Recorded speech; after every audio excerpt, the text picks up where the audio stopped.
आपकी धर्म नहीं है। अल्पसंख्यक एक स्टेट ऑफ माइंड है जिसमें लोग ये बताते हैं कि भाई मैं कमजोर हूं, मैं बहुसंख्यक के पीछे रहूंगा, आपको हमारी चिंता करनी है। कभी जैन को आपने सुना कहते हुए कि मैं अल्पसंख्यक हूं? कभी सिखों ने अपने आप को अल्पसंख्यक बताया? वो अपने आप को सिख कहता है जो समाज में अल्पसंख्यक है। लेकिन मुसलमान के बड़े बड़े दानिश्वर भी अपने आप को अल्पसंख्यक बताते हैं। ये इतना डर घुस गया। सज्जाद साहब के साथ मेरा बहस हुआ, हमने हमारी बात का उन्होंने समर्थन भी किया, आगे कहा भी कि राहुल गांधी और अखिलेश यादव को हम कह रहे हैं कि मुसलमानों को मुसलमान कहो, अल्पसंख्यक मत कहो। आप अल्पसंख्यक कब से हो गए भाई? 20 करोड़ आबादी की क्या समाज अपने आप को अल्पसंख्यक बता रहा है? दुनिया में सबसे ज्यादा, इंडोनेशिया के बाद सबसे ज्यादा आबादी आपकी भारत में है। आप अपने आप को अल्पसंख्यक जब बताएंगे तो इसका मतलब है कि आप कह रहे हैं कि बहुसंख्यक हमारे आगे चलेगा, बहुसंख्यक जो हमारे लिए तय करेगा वही हम उसको फॉलो करेंगे। यही तो भाजपा चाहती है। आपको लग रहा है कि भाजपा आपको चुनाव में हराना चाहती है। नहीं मेरे भाई, आपकी लड़ाई भाजपा से है ही नहीं। आपकी लड़ाई है आरएसएस से, आपकी लड़ाई है संघ से। और संघ एक विचारधारा आधारित व्यवस्था है। संघ गांधी मैदान में रैली करके नहीं बना, संघ कोई गठबंधन बनाकर नहीं बना। संघ को मानने वाले, उस विचारधारा के मानने वाले लोगों ने 3 पीढ़ियों से धीरे धीरे धीरे धीरे अपने विचारधारा को फैलाया है, तब आज देश पर शासन कर रहे हैं। और जो आप अपनी विचारधारा मानने वाले लोग हैं, वो सोचता है कि हमारा तुरंत गठबंधन हो, कल हम भाजपा को हरा दें, अब परसों से हमारा सब काम ठीक हो जाए। कैसे हो सकता है? मान लीजिए कि आपको एक बार मोदी को आप हरा भी दिए, क्या हो जाएगा उससे? हम आपको लिख कर दे रहे हैं, जितने लोग यहां बैठे हुए हैं, जरा याद कीजिए आज से 15-20 साल पहले जब आडवाणी और वाजपेयी जी थे, तो आपको मुसलमानों से अगर पूछा जाता था तो लोग कहते नहीं, वाजपेयी तो फिर भी चलिए ठीक है, आडवाणी से बड़ा डर लगता है। आडवाणी जो है, इसको अगर हटा दिया जाए तो बात बन जाएगी।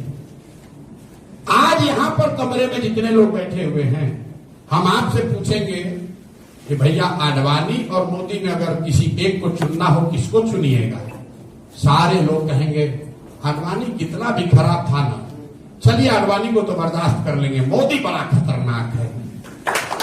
अभी ताली मत बजाइए, लिख लीजिए 10 वर्ष के बाद फिर इस बैठक में हम लोग मिलेंगे और आपसे पूछूंगा कि भैया मोदी तो निकल गए, अब योगी आ गए, मोदी चाहिए कि योगी चाहिए? तो आप लोग कहेंगे भैया मोदी कितना खराब था ना, फिर भी ठीक था, योगी नहीं बर्दाश्त हो सकता है।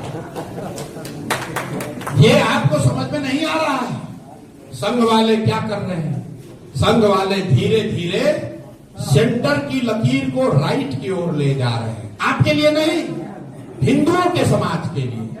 क्योंकि आज से 15 साल 20 साल पहले लोग वाजपेयी को भी मानने को तैयार नहीं थे, हिंदू नहीं मानने को तैयार था। फिर लोगों ने वाजपेयी को माना। जब लोगों ने वाजपेयी को मान लिया तो फिर संघ ने आडवाणी को सामने किया। फिर लोगों के बीच में आडवाणी की स्वीकार्यता हो गई तो उससे ज्यादा अब मोदी को लाया है। और जब मोदी की स्वीकार्यता धीरे धीरे हो रही है, हिंदू समाज में बात कर रहा हूं, तो अब वो इससे आगे योगी को लेकर आएगा। आप मेरे जितने इंटरव्यू है देख लीजिए, लोग हमसे पूछता है प्रशांत जी आपको तो इतना समझ है, बताइए कि मोदी के बाद उत्तराधिकारी कौन होगा भाजपा का? मेरा उत्तर साफ है कि कौन व्यक्ति बनेगा ये कोई नहीं जानता है, लेकिन इतना तो हम आपको लिख के दे सकते हैं कि जो भी बनेगा वो मोदी से ज्यादा हार्डलाइनर होगा, ज्यादा रेडिकल होगा। क्योंकि संघ 100-200 बरस की लड़ाई लड़ रहा है और आप सोचते हैं कि हम MY समीकरण बना लें, हम PY बना लें, हम प्रशांत किशोर के साथ चले जाएं। नहीं हो सकता है। अगर लंबी लड़ाई लड़नी है तो किसी न किसी को समाज में 40 साल 50 साल के नजरिए से लड़ाई शुरू करनी होगी।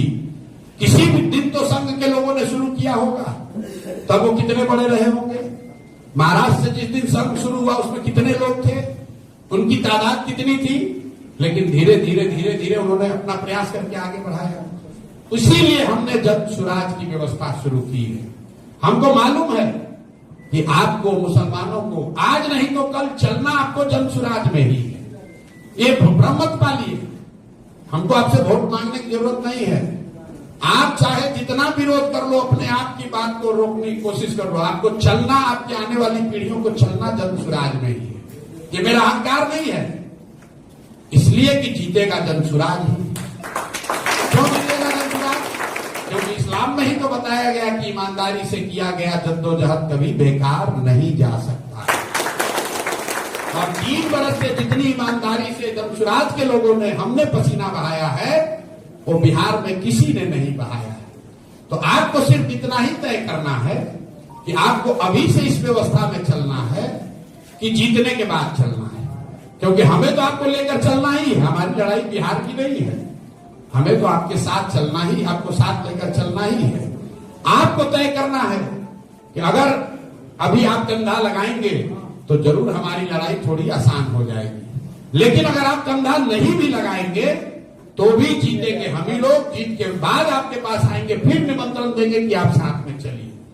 लेकिन हम अगर जीत कर आए और तब आपसे मिले तो आपसे हर्जाना पूरा वसूलेंगे। हम वेजिटेरियन आदमी हैं, हम वेजिटेरियन आदमी हैं। जीत कर आएंगे तो आपसे सेवई भी खाएंगे और फिर आपको अपने साथ भी लेकर चलेंगे। ये बोझा मत लीजिए अपने सर पर कि कैसे जनसुराज जीतेगा हारेगा। अरे भाई, आप भाजपा को वोट नहीं देते, भाजपा चुनाव नहीं जीत रही है। इस राज्य में 80% हिंदू रहता है। अगर एक भी मुसलमान हमको वोट न दे, जनसुराज को वोट न दे, तो भी 80 में अगर 40% हम वोट लेंगे, आधा वोट हिंदुओं का लेंगे, तो जीत कर आया जा सकता है। लेकिन हम आपको क्यों बात कर रहे हैं? कई आदमी कहता है, इतना एरोगेंट आदमी कहता है मुसलमान का वोट नहीं चाहिए। हमने सीधा कहा कि नहीं, सत्ता में आने के लिए मुसलमानों के वोट की जरूरत नहीं है, लेकिन इस व्यवस्था को सुधारने में, देश की संस्कृति को बचाने में, देश की संविधान को बचाने में मुसलमानों के साथ की जरूरत है। इसलिए आपके साथ बैठे हुए हैं मेरे भाई। क्योंकि गांधी और अंबेडकर की बात तब तक पूरी नहीं हो सकती है जब तक 20% मुसलमानों को साथ लेकर न चला जाए। गांधी जी ने आपसे वोट नहीं मांगा था, गांधी को आपने वोट नहीं दिया था। गांधी मुसलमानों के वोट के लिए गांधी मुसलमानों के साथ नहीं खड़े थे। मुसलमानों को साथ लेकर चलना था, इसलिए मुसलमानों के साथ खड़े थे। तो ये आपने भी वोट बैंक बना लिया है कि जो आया है वोटें लेने आया है, जो आया है हमसे चंदा लेने आया है। ना हमें आपका वोट चाहिए, ना चंदा चाहिए, आपकी दुआ चाहिए, आपका साथ चाहिए। आप साथ में जुड़िए। ये छोटा पौधा है, लेकिन ये यकीन जानिए, यही वो पौधा है जिसको सींचिएगा तो आगे चलकर ये पेड़ बनेगा। इसी से आपको छाया भी मिलेगी और इसी से आपको फल भी मिलेगा। लेकिन मरे हुए वृक्ष पर जो लालटेन में आप किरासन तेल बनकर जल रहे हैं, उसमें उसको खून से भी सींच दीजिएगा तो आप उसमें अपने बच्चों के लिए फल नहीं पाइएगा। लिख के ले लीजिए, ये मैं नहीं कह रहा हूं। अरे भाई, कोई राजनीतिक पार्टी को वोट क्यों देता है? आप लोग तो इतने दानिश्वर लोग हैं। वोट देने की 3 ही वजह है। एक, आप चाहते हैं कि आपके समाज का विकास हो। दूसरा, आप वोट इसलिए देते हैं कि आप चाहते हैं कि आपका राजनीतिक विरोधी चुनाव हारे। तीसरा, आप ये चाहते हैं कि राजनीति में आपकी भागीदारी हो। आप प्रशांत किशोर की जनसुराज की बात छोड़िए, इन तीनों पैमानों पर, इन तीनों कसौटियों पर आप पिछले 30 वर्ष में क्या बिहार में हुआ उसको जांचिए। मेरे भाई, विकास का आलम यह है कि हम क्या बोलेंगे? आप तो और आपके समाज के बच्चे तो उस दशा में रह रहे हैं। दलितों के बाद सबसे ज्यादा गरीब, सबसे ज्यादा असहाय, सबसे ज्यादा निर्धन, सबसे ज्यादा बेरोजगार, पलायन वाला कोई समाज है तो मुसलमानों का समाज है। तो विकास तो आपको मिला नहीं। फिर आप कहते हैं चलो भाई कुछ नहीं तो हम लोग का अपना दल है, इसमें कुछ हम लोग को भागीदारी मिल जाएगी। तो भागीदारी का आलम आप देख ही रहे हैं। 19 विधायक आपके हैं, आप लोग सीमांचल के हैं। तो आपको एक और आंकड़ा देता हूं, आंख खुलेगा आपका।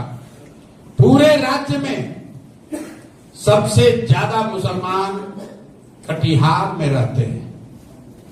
प्रोपोर्शन के हिसाब से किशनगंज में है, परसेंटेज के हिसाब से, लेकिन आबादी में कुल संख्या के हिसाब से पूरे राज्य में सबसे ज्यादा मुसलमान कटिहार में रहते हैं। और आप में से जिसको भी लगता है कि राजद वाले बहुत मुसलमानों के रहनुमा हैं, आपको खुली चुनौती दे रहा हूं। पिछले 25-30 बरस में विधायक एमपी छोड़िए, आज तक एक भी मुसलमान को कटिहार में टिकट नहीं दिया है राजद ने।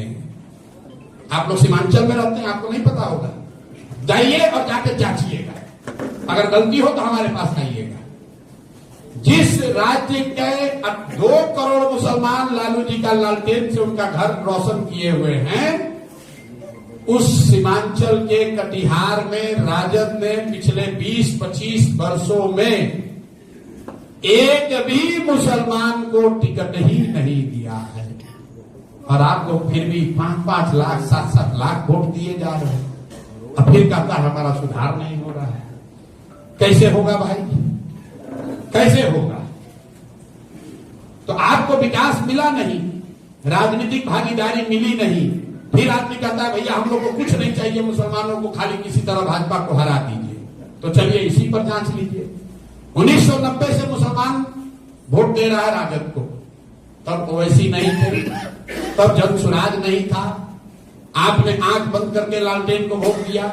1990 में भाजपा का देश में 2 सांसद था, 1985 में। आज भाजपा का 240 सांसद है। बिहार में उसका 0 सांसद था, आज 30 से ज्यादा सांसद है।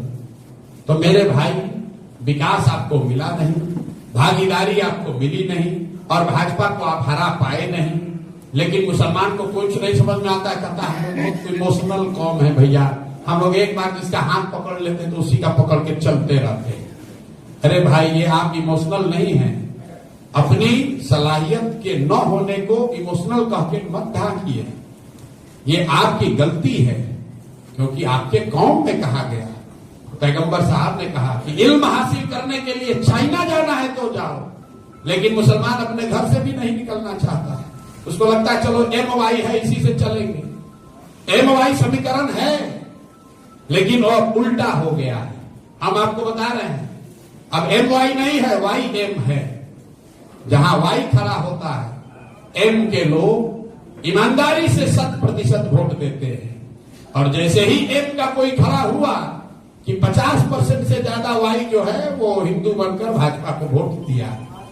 कुछ लोगों को लगता है कि अरे यादव हमारे साथ धोखा कर रहा है। ना, ये यादव आपको धोखा नहीं कर रहे हैं। अगर कल होके आप फारवर्ड के साथ, ब्राह्मण के साथ, राजपूत के साथ, दलित कुशवाहा के साथ एक समीकरण बनाइएगा तो भी यही होगा। क्यों? क्योंकि विचारधारा के आधार पर अगर आप आंकड़ा एक देते हैं, याद रखिए, इसी आंकड़े में मुसलमानों की बदहाली और उसका आगे का रास्ता छुपा हुआ है। जब भी आपको ये लगे कि भाई आगे तो कोई रास्ता ही नहीं सूझ रहा है राजनीतिक तौर पर, बात तो ठीक है, विचारधारा का लड़ाई होगा, संघ की तरह लड़ेंगे, संगठन बनाएंगे, समाज को जगाएंगे। राजनीतिक लड़ाई कैसे लड़ेंगे, जीतेंगे, उसका रास्ता देखिए। आप भाजपा को वोट कितना मिला है? इस देश में भाजपा को 36% वोट मिला है। याद रखिए, इस देश में भाजपा को 36% वोट मिला। जिन सीटों पर भाजपा चुनाव लड़ी, क्योंकि 543 पर नहीं लड़ता है, उस पर करीब करीब 40% वोट भाजपा को आया है। इसको एकदम एक लाइन ये ध्यान रखिए, बाकी चीज अपने आप स्पष्ट हो जाएगी। जिन सीटों पर भाजपा देश में चुनाव लड़ी है, उन पर औसतन उनको 40% वोट मिला है।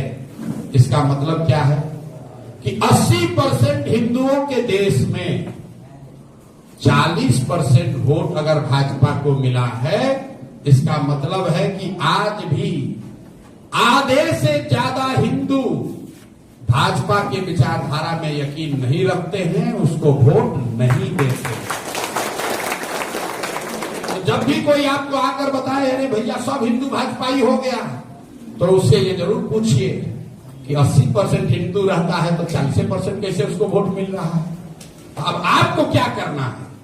आपको हमको ये करना है कि जो 40% हिंदू, आधे हिंदू विचारधारा के आधार पर भाजपा के साथ नहीं हैं, उनके साथ अगर 20% मुसलमानों का राजनीतिक सामाजिक गठजोड़ हो जाए तो हम लोग हो जाएंगे 60 और भाजपा होगी 40, और उसी से सामाजिक राजनीतिक लड़ाई लड़ी जा सकती है। अब ये 40% कौन है? आपको लगता है यादव है कि दलित है, कुशवाहा है कि ब्राह्मण है? नहीं। अगर आप जातियों के आधार पर उसको देखिएगा तो कोई ऐसी जाति नहीं है जिसमें कि भाजपा का समर्थक नहीं है। आपको लगता है कि बिहार में सब आदमी जाति पर वोट देता है हिंदू?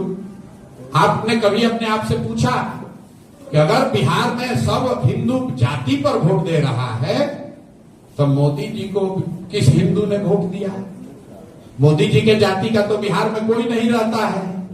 वो हिंदू बनकर वोट देता है, वो भाजपा के विचारधारा से वोट देता है। उसमें 50% यादव भी है, उसमें 50% ब्राह्मण भी है, उसमें कुशवाहा भी है, दलित भी है, लेकिन 50% हिंदू जो भाजपा को वोट नहीं करते हैं वो कौन लोग हैं? जो गांधी के विचारधारा को मानने वाला हिंदू है, वो चाहे किसी जाति का हो वो भाजपा के साथ नहीं जाता है। जो बाबा साहब अंबेडकर के विचारधारा के मानने वाले हिंदू हैं, वो भी चाहे किसी जाति के हो वो भाजपा को वोट नहीं देते हैं। जो कम्युनिस्ट विचारधारा के मानने वाले लोग हैं, वो भी किसी जाति का हो वो भाजपा को वोट नहीं देता है। और जो लोहिया जयप्रकाश को मानने वाला हिंदू है, वो भी भाजपा को विचारधारा के आधार पर वोट नहीं देता है। तो अगर इन चार विचारधारा के मानने वाले लोगों को इकट्ठा कर लिया जाए, जो है राजनीतिक तौर पर इकट्ठा कर लिया जाए और उनके साथ मुसलमान साथी जुड़ जाए, तो कभी भी भाजपा उसको हरा नहीं पाएगी। यही जन स्वराज का प्रयास है। इसीलिए आप देखते हैं कि इसके सिंबल में गांधी और बाबा साहब का फोटो है। कम्युनिस्ट तो हम लोग कर नहीं सकते क्योंकि कम्युनिस्ट अलग दल है। लोहिया जयप्रकाश के अनुयायी लोग अपने को क्लेम करने वाले लोग बैठे हुए हैं। इसलिए हम लोग मानते हैं कि गांधी अंबेडकर को मानने वाले लोग अगर वो हिंदू साथ में आ जाए तो फिर उनके साथ मुसलमानों को जोड़ा जाए तो लंबी लड़ाई लड़ी जा सकती है, सिर्फ बिहार के नजरिए से नहीं। अगर बिहार में ये बात होगी तो ये बिहार तक नहीं रुकेगी, ये लड़ाई आगे तक चलेगी। और अगर आपको भाजपा को हराना है तो लड़ाई मोदी से नहीं है, अब अगली लड़ाई आपको योगी से है।